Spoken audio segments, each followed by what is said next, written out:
तो बच्चों आज हम इस वीडियो में पढ़ेंगे एक्सरसाइज 6.1 के बारे में, क्लास 12 का जो है। और चैप्टर का नेम क्या है हमारा, एप्लीकेशन ऑफ डेरिवेटिव्स। मीन पिछले चैप्टर में जो हमने पढ़ा था डिफरेंशिएशन, उसका एप्लीकेशन है इस चैप्टर में, ठीक है। तो उसके बारे में पढ़ते हैं। देखिए जो हमारा पहला क्वेश्चन है वो क्या है, find the rate of change of the area of a circle with respect to its radius R. मतलब बोला क्या है कि आपको रेट ऑफ चेंज फाइंड करना है किसका, एरिया ऑफ सर्कल का, किसके रिस्पेक्ट में, उसके रेडियस के रिस्पेक्ट में, ठीक है। और केस दो दिए यहाँ पे, दो केस है। केस 1 है जब रेडियस आपका 3 सेंटीमीटर है, और केस बी है जब रेडियस आपका 4 सेंटीमीटर है। तो पहले स्टार्ट करते हैं, इसका सोल्यूशन स्टार्ट करते हैं। वो कैसे होगा देखिए, सबसे पहले हम मान लेते हैं कि let A be the area of the circle of radius R, ठीक है, सेंटीमीटर। हमने क्या मान लिया, हमने मान लिया कि ए मेरा कैपिटल ए क्या है जी, एरिया ऑफ सर्कल है किसका, एक ऐसा सर्कल जिसका रेडियस आर सेंटीमीटर है, ठीक है। तो बोला क्या है यहाँ पे देखो, rate of change of the area of a circle with respect to इस रेडियस। तो पहले हमें ये चीज़ आनी चाहिए कि एरिया ऑफ सर्कल का फॉर्मूला क्या होता है। सबसे पहले आप लोगों को ये आना चाहिए, एरिया ऑफ सर्कल ये क्या होता है जी, पाई आर स्क्वेयर, ठीक है। तो अब देखेंगे हमें निकालना है rate of change of area with respect to its radius. तो d by D r of area कितना है मेरे पास सर्कल का, पाई आर स्क्वेयर, ठीक है। अब इसका आप डिफ्रेंशिएशन कर दीजिए, वो कितना आ जाएगा हमारे पास, पाई तो कांस्टेंट है बाहर आ गया। अब आर स्क्वेयर की कितनी हो जाएगी differentiation, 2r means you get 2πr, ठीक है। तो D A by D R कितना आ गया जी, 2πr। अब केस नंबर 1, इसमें क्या बोला गया है कि आपको फाइंड करना है जब रेडियस आपका कितना है, 3 सेंटीमीटर है। तो हम करेंगे क्या, अपने इस डेरिवेटिव में कंडीशन लगा देंगे, means D A by D R when radius is our 3 centimetre. अब यहाँ पे जो वैल्यू आई है D A by D R की, वो 2πr है। तो यहाँ हम क्या करेंगे, आर की जगह हम क्या पुट कर देंगे जी, 3। तो इंटू 3 इज इक्वल टू 6 पाई हो गया। साथ में एरिया चेंज हो रहा है और यूनिट क्या है, सेंटीमीटर। तो यहाँ लगेगा सेंटीमीटर स्क्वायर पर, नीचे क्या है रेडियस, तो पर सेंटीमीटर। क्लियर है बच्चों। इसी तरीके से जो बी पार्ट है उसको भी सॉल्व कर लेते हैं। बी पार्ट में जो रेडियस है वो कितना है, 4 सेंटीमीटर है, ठीक है।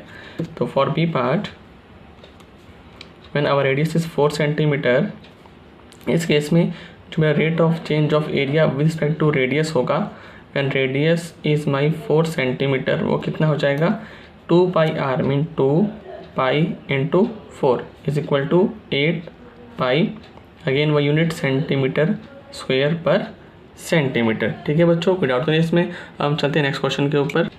Our second question is the volume of a cube is increasing at the rate of 8 centimetre cube per second, ठीक है। जो वॉल्यूम है क्यूब का वो इंक्रीज कर रहा है किस रेट से, 8 सेंटीमीटर क्यूब पर सेकंड के रेट से इंक्रीज कर रहा है। How fast is the surface area increasing when the length of an edge is 12 centimetre. आपको क्या बताना है कि उस जो क्यूब है उसका सरफेस एरिया किस रेट से इंक्रीज करेगा जब आपकी लेंथ कितनी होगी, 12 सेंटीमीटर होगी। तो सबसे पहले हम लेट करेंगे सोल्यूशन में इसके, let the edge of the cube वो हम ले लेते हैं x सेंटीमीटर, ठीक है जी।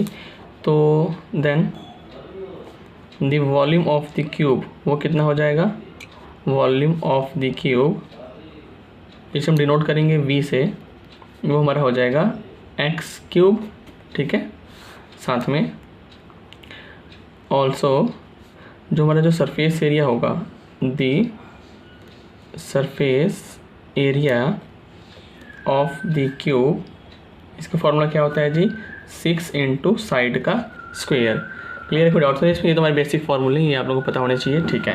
नेक्स्ट हम अपने क्वेश्चन पे आते हैं। हमारा क्वेश्चन क्या बोलता है, देखिए ध्यान से, rate of the volume of a cube is increasing at the rate of 8 centimetre cube पर सेकेंड। मीन्स हमारे पास गिवन है कि हमारा जो वॉल्यूम है वो चेंज हो रहा है टाइम के साथ, किस रेट से चेंज हो रहा है, 8 सेंटीमीटर क्यूब पर सेकंड, ठीक है बच्चों। तो ऊपर v है तो v का यूनिट क्या हो जाएगा, सेंटीमीटर क्यूब, नीचे टाइम है, टाइम का क्या होता है, यूनिट सेकंड होता है। तो ये चीज़ गिवन है हमारे पास, इसको देते हैं क्वेश्चन नंबर 1। अब हम क्या करेंगे, देखें v को, मेरा जो फॉर्मूला है वो यहाँ पुट करेंगे, वो एक्स क्यूब है, तो हमें फाइंड करना है एक्चुअल में D V by D T means D by D T of X का क्यूब, ठीक है। और ये कितना हो जाएगा, देखें पावर आगे आ गई 3x क्यूब में एक पावर कम हो गया यानी कि स्क्वायर। अब क्योंकि आप x का डेरिवेटिव कर रहे हो विद रिस्पेक्ट टू t, तो आपको dx बाई डी ये लिखना पड़ेगा, है ना। क्यों? क्योंकि x का डेरिवेटिव फिर से होगा विद रिस्पेक्ट टू t। तो ये मेरे पास क्या आ गया, D V by D T, जो कितना है 3x के D X by D T. But हमें पता है कि D V by D T की वैल्यू कितनी मेरे पास क्वेश्चन में गिवन है, वो है 8। तो इज इक्वल टू 3x का स्क्वायर साथ में D X by D T.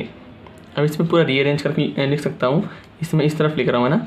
Mean D X by D T साथ में क्या है 3x का स्क्वायर इज इक्वल टू 8, ठीक है। अब नेक्स्ट स्टेप में हम क्या करते हैं, हम D X by D T की वैल्यू को निकाल लेते हैं। D X by D T की वैल्यू को हमने निकाल लिया, वो कितना हो गया 8 अपॉन ये चीज़ आ गई नीचे मीन्स 3x का स्क्वायर, ठीक। कोई डाउट तो नहीं यहाँ तक।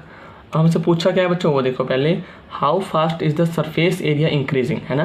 तो हमें क्या निकालना है कि जो सरफेस एरिया है क्यूब का वो किस रेट से इंक्रीज कर रहा है। तो सपोज अगर एस मेरे पास अगर सरफेस एरिया है क्यूब का, ठीक है, एस से मैं क्या डिनोट कर रहा हूँ, सरफेस एरिया ऑफ क्यूब। तो फिर मुझे फाइंड करना है एक्चुअल में D S by D T, ठीक है जी, किस सरफेस एरिया किस रेट से चेंज हो रहा है टाइम के साथ। तो लगा दो formula, means D by D T और एस इन सरफेस एरिया वो क्या था मेरे पास, फॉर्मूला क्या है जी 6x स्क्वायर। तो यहाँ हम लिखेंगे 6x स्क्वायर। अब इसे कर दो, डेरिवेटिव कर दो, कितना हो जाएगा 6 तो कांस्टेंट है, हमारा बाहर आ जाएगा, x स्क्वायर का हो जाएगा 2x साथ में dx बाई dt। अब इसकी वैल्यू कितनी है मेरे पास, वो यहाँ से आ जाएगी इक्वेशन नंबर 2 से। तो ये आपस में क्या हो रहा है, मल्टीप्लाई हो रहे हैं। तो ये बन गया 6 दूनी 12 साथ में x, और इसकी वैल्यू है 8 अपॉन में 3x का स्क्वायर। तो कुछ कट रहा है, देखो 3 4 12 और x इसकी पावर कट जाएगी, मीन्स वी गेट 8 4 32 अपॉन में x।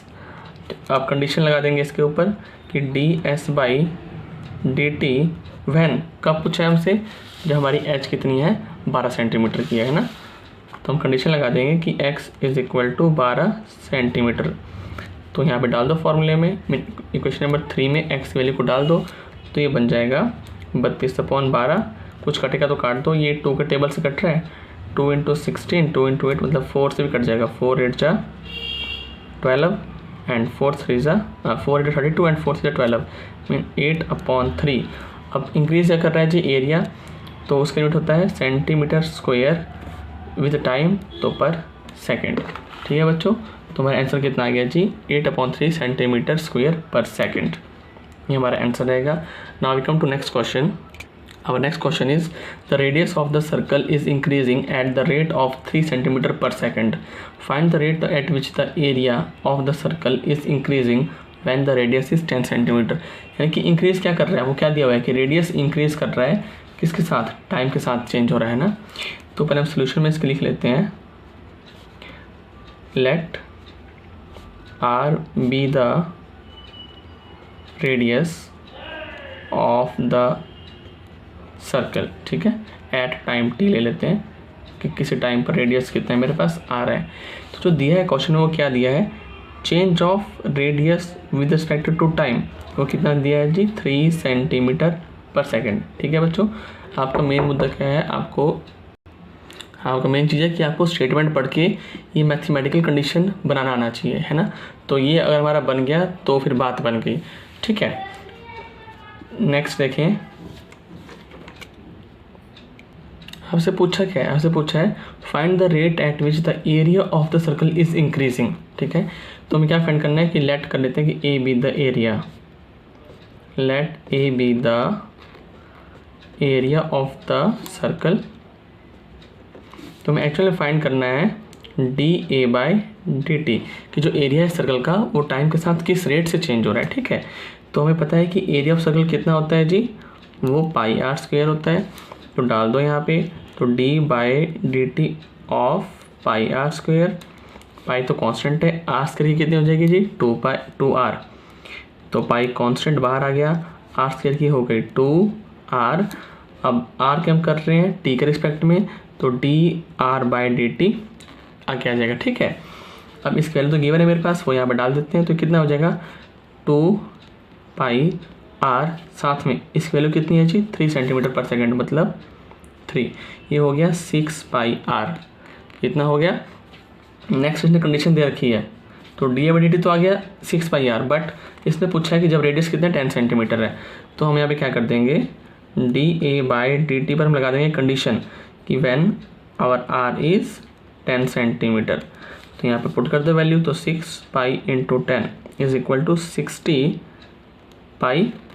ठीक है जी, 60π। और साथ में यूनिट क्या लगेगी हमारी, हम चेंज क्या करवा रहे हैं, एरिया चेंज करवा रहे हैं, तो यहाँ पे लग जाएगा सेंटीमीटर स्क्वायर पर, टाइम के रिस्पेक्ट में हो रहा है तो पर सेकेंड। तो ये हमारा आ गया जी आंसर। ठीक है बच्चों, नेक्स्ट क्वेश्चन पे आते हैं, क्वेश्चन 4 पे आते हैं। Next is our question 4, an edge of a variable cube is increasing at the rate of 3 centimetre per second. अब यहाँ पे देखो क्या बोला है, जो एज है हमारा एक क्यूब का वो इंक्रीज कर रहा है at a rate of 3 centimetre per second. तो सोल्यूशन स्टार्ट करते हैं। पहले क्या ले लो, let x be the edge of the cube. ठीक है, तो अकॉर्डिंग टू क्वेश्चन मेरे पास क्या दिया हुआ है कि change of edge with respect to time, क्योंकि अभी क्या लिखा है पर सेकेंड, तो ये टाइम के रिस्पेक्ट में चेंज हो रहा है। वो कितना गिवन है जी 3 सेंटीमीटर पर सेकेंड। अब पूछा गया है आपसे how fast is the volume of the cube increasing, है ना। तो ले लो let v be the volume of the cube. तो आपको फाइंड करना है change in volume with respect to time. अब वॉल्यूम ऑफ क्यूब कितना होता है जी, वो आपको पता है, वो होता है साइड का क्यूब या एज का क्यूब, क्योंकि एज एक्स था तो मैंने यहाँ पे क्या लिख दिया एक्स का क्यूब। तो यहाँ पे कर दो d/dt ऑफ v कितना है एक्स का क्यूब, तो ये बन जाएगा 3x², साथ में dx/dt। अब इस वैल्यू कितनी है जी 3, तो यहाँ पुट कर दीजिए 3x².3, ये बन गया 9x²। अब काम इतना ख़त्म नहीं हुआ, आपसे आगे कंडीशन दे रखी है कि when the edge is 10 centimetre long. तो हमने क्या करना है dv/dt पर कंडीशन लगा देनी है जब x में कितना है जी 10 सेंटीमीटर है। तो यहाँ पर डाल दो वैल्यू 9 × 10² में 9 × 100 मीन्स 900। अब क्योंकि चेंज वॉल्यूम हो रहा है तो यहाँ पे आएगा सेंटीमीटर क्यूब, अब रिस्पेक्ट में हो रहा है टाइम के, तो यहाँ पे आ गया पर सेकेंड। ये हमारा आंसर आ गया। ठीक है बच्चों, क्लियर है। ठीक है, तो मिलते हैं नेक्स्ट वीडियो में नेक्स्ट क्वेश्चन के साथ।